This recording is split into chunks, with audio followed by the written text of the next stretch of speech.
नमस्कार साथियों, GS super classes में आपका स्वागत है। पिछली वीडियो में हमने सौर मंडल में सूर्य को पढ़ा था।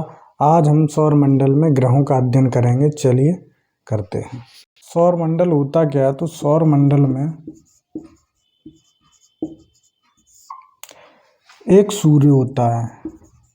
सूर्य के अलावा 8 ग्रह, पहले 9 ग्रह थे, एक ग्रह निकाल दिया गया, 8 ग्रह। फिर वौने ग्रह, उपग्रह,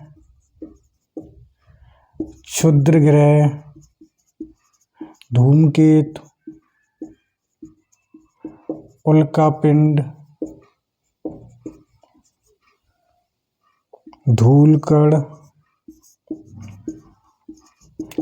गैस हैं। इन सभी को मिला के ही सौरमंडल कहते हैं। तो सौरमंडल में हमने सूर्य का अध्ययन कर लिया। अब हम ग्रहों का अध्ययन करेंगे। उसके बाद बौने ग्रह, उपग्रह, ऐसे करके एक एक करके सभी का अध्ययन करेंगे। चलिए प्रारंभ करते हैं। तो ग्रह होते क्या हैं? तो सबसे पहले हमें ग्रह की परिभाषा पता होनी चाहिए। ग्रह कहते किसे हैं?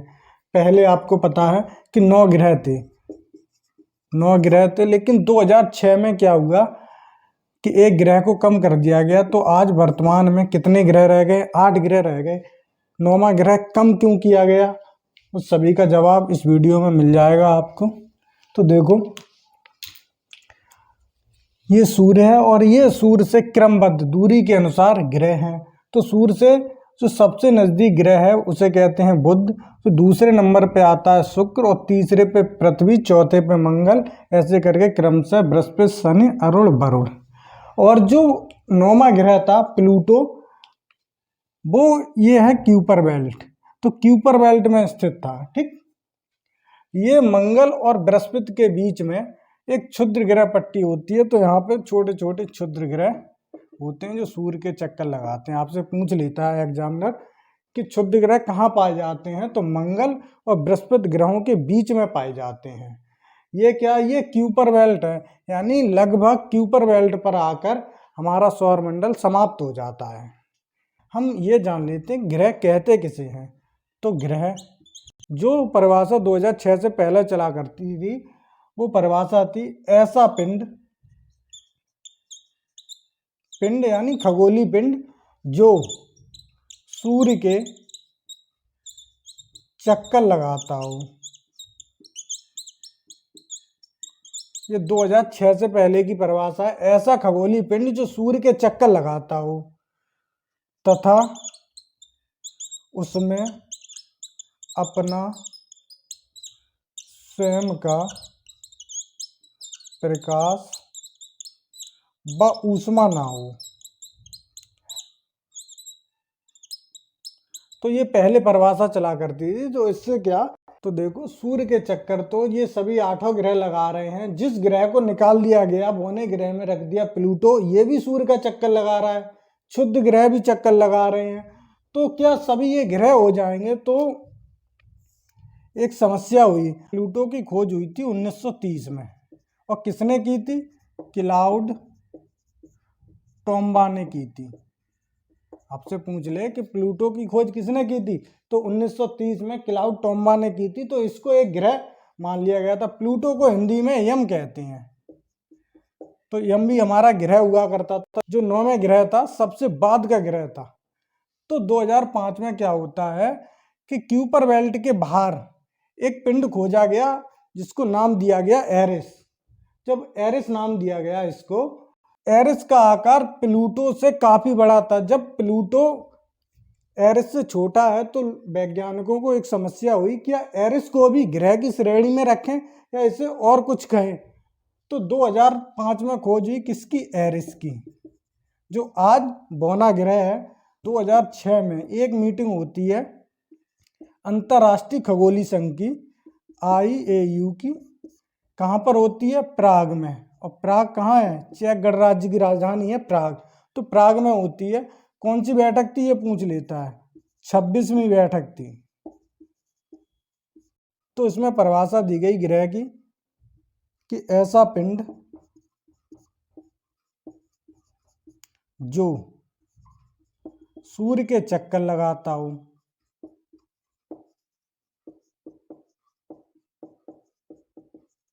लगाता हो। ठीक है भाई, अभी तक तो प्लूटो भी ग्रह हो जाएगा, एरिस भी ग्रह हो जाएगा। इस पॉइंट से तो कोई नई बात नहीं कह दी, क्योंकि ये पॉइंट तो हमारे पुरानी डेफिनेशन में भी था। दूसरा,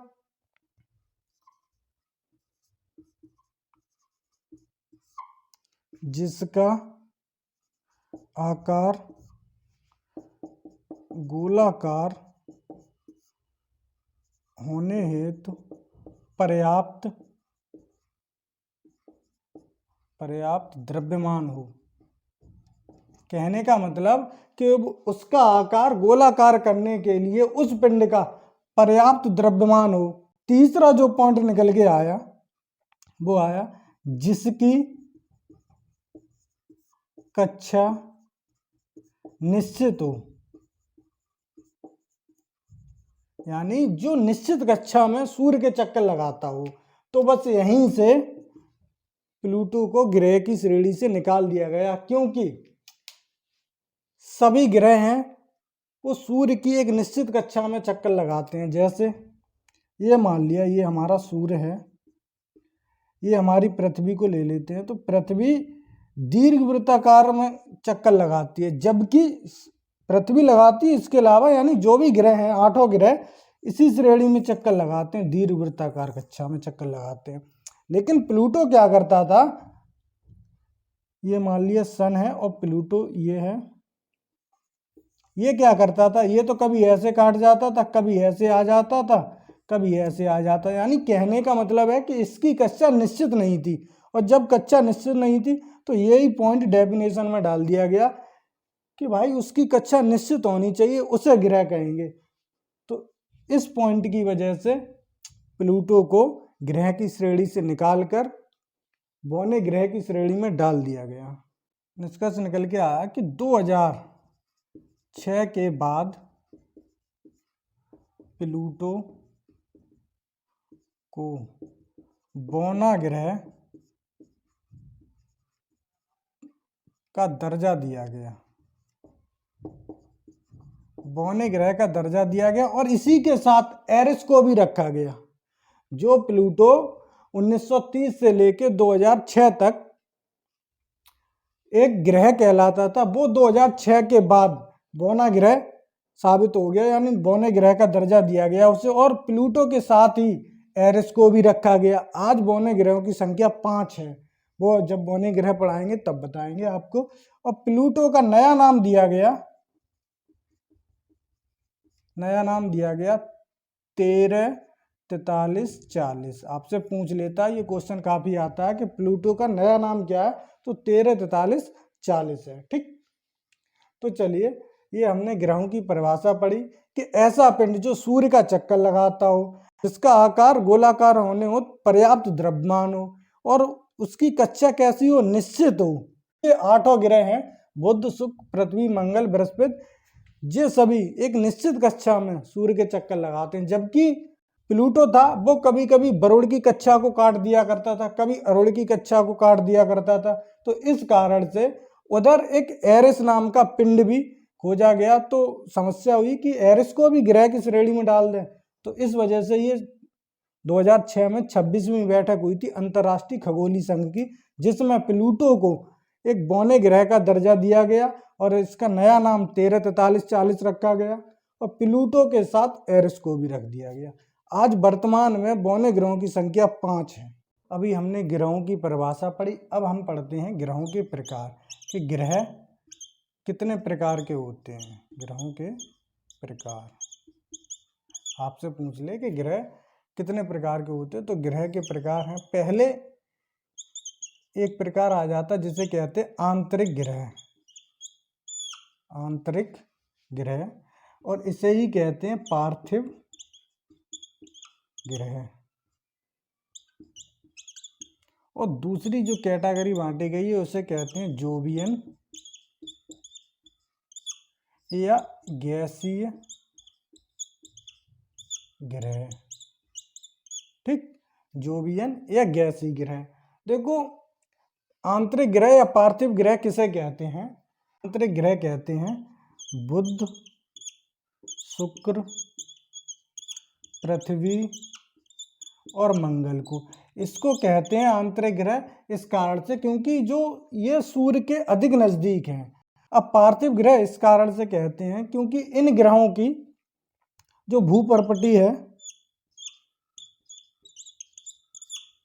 कि कैसी है, ठोस है। ये ग्रह भारी धातुओं से बने हैं।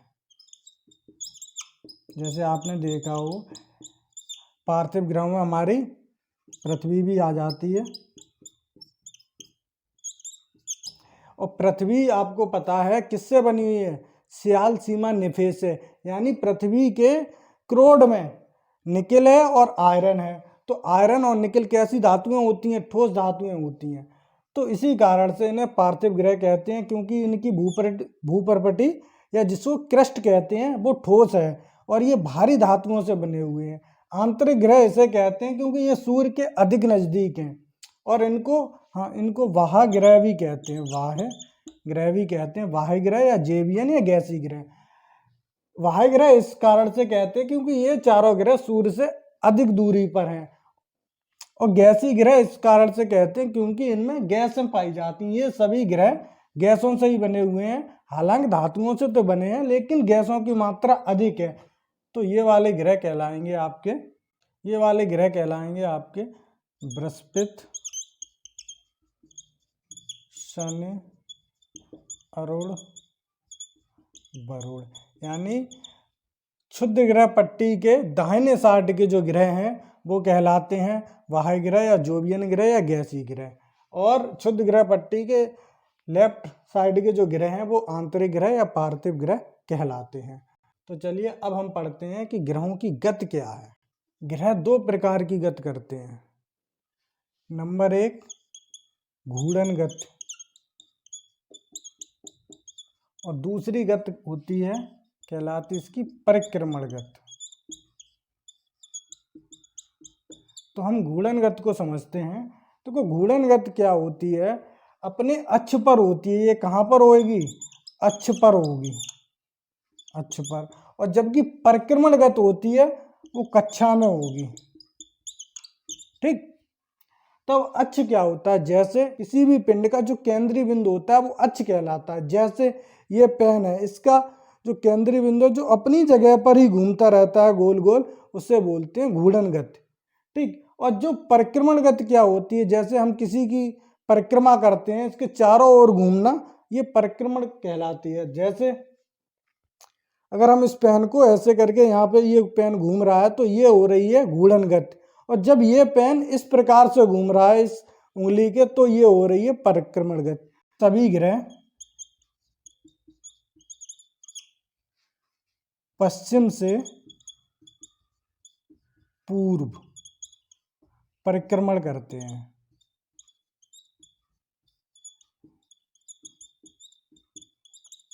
पश्चिम से पूर्व को बोलते हैं एंटी क्लॉक वाइज।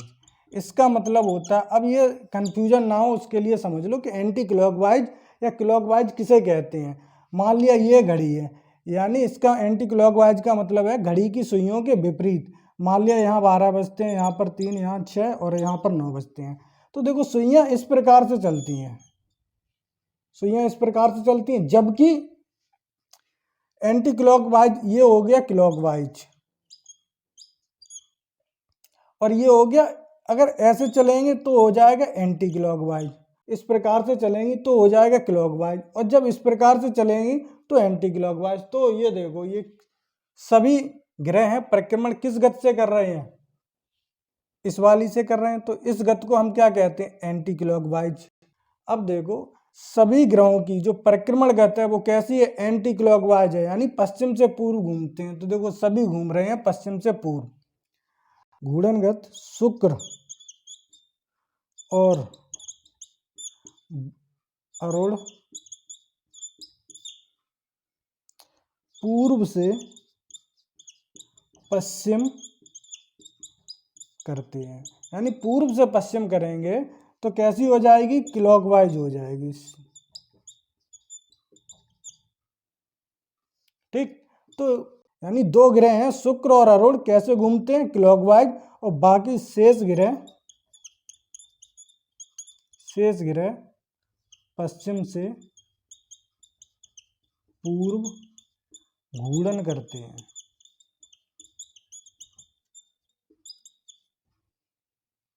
देखो हमने क्या क्या पढ़ा, हमने ग्रहों की परिभाषा पढ़ी, उसके बाद ग्रहों के प्रकार पढ़े और प्रकार के बाद ग्रहों की गति पढ़ी।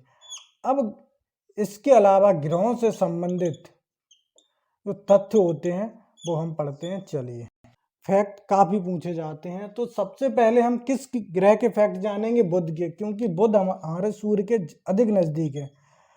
तो बुध, ये मान लिया बुध है, तो ये बुध पहला फैक्ट हो जाएगा सूर्य के सबसे नज़दीक।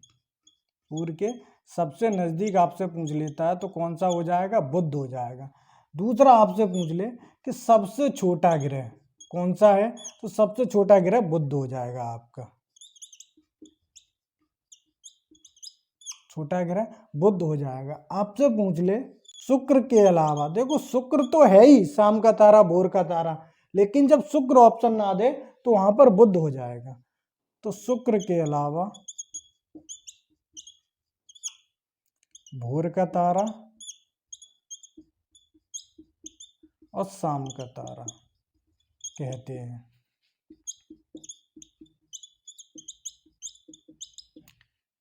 तो बुध के पास वायुमंडल नहीं है। अब क्यों नहीं है? क्योंकि एक तो ये सूर्य से अधिक नज़दीक में है, और सूर्य से अधिक नज़दीक है, और प्लस बुध ग्रह पर पलायन वेग बहुत कम है। तो बुध का परिक्रमण काल है 88 दिन का। देखो ये तो चीज़ कन्फर्म है, जो सूर्य के सबसे अधिक नज़दीक ग्रह होगा वो सबसे कम समय लेगा परिक्रमा करने में। किसकी? सूर्य की।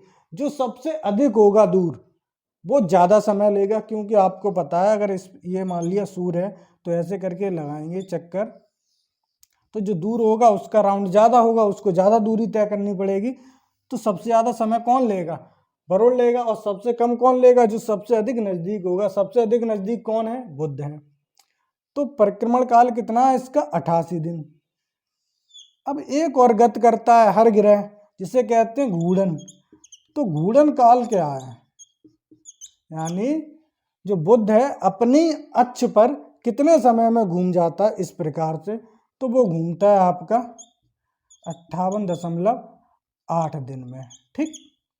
और आपसे पूछ लो कि किस ग्रह की जो परिक्रमण गति है वो सबसे अधिक है, तो हो जाएगी बुध की। ये इसकी जो गति है परिक्रमण करने की वो 48 किलोमीटर प्रति सेकंड है। यानी एक सेकंड में ये 48 किलोमीटर दूरी चल लेता है परिक्रमा करते समय। तो घूर्णन काल कितना है? 58.8 दिन। आपसे पूछ ले कि बुध के उपग्रह कितने हैं, तो बुध का कोई उपग्रह नहीं है। उपग्रह नहीं है। ठीक।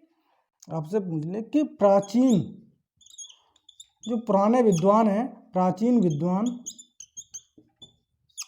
बुध को 2 ग्रह मानते थे। ठीक।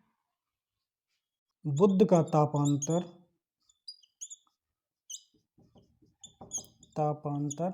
सर्वाधिक है। सर्वाधिक का मतलब सबसे अधिक है। ताप अंतर, देखो तापांतर का मतलब होता है ताप में अंतर, तो वो हो जाएगा तापांतर।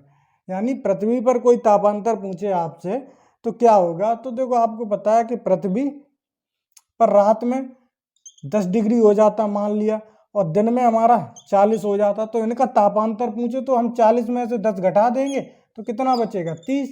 तो तापांतर हो जाएगा 30। लेकिन बुध पर क्या है?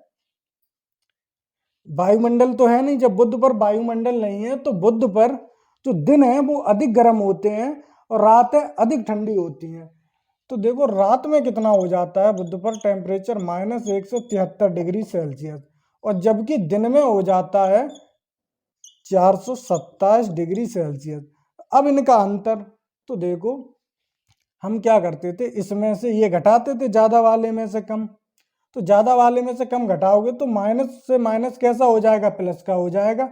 तो 173 और 427 कितना हो जाएगा, 600 हो जाएगा, 600 डिग्री सेल्सियस। देखो कैसे घटाया वो अभी हम बता रहे हैं। 427 में से घटाएं हम किसके, माइनस के 173। जब माइनस के 173 घटाएंगे 427 में से, तो ये तो 427 माइनस माइनस क्या हो जाएगा, प्लस, और 173 और 427 600 हो जाता है। ठीक, तो ये बुद्ध से संबंधित फैक्ट हो गए। अब हम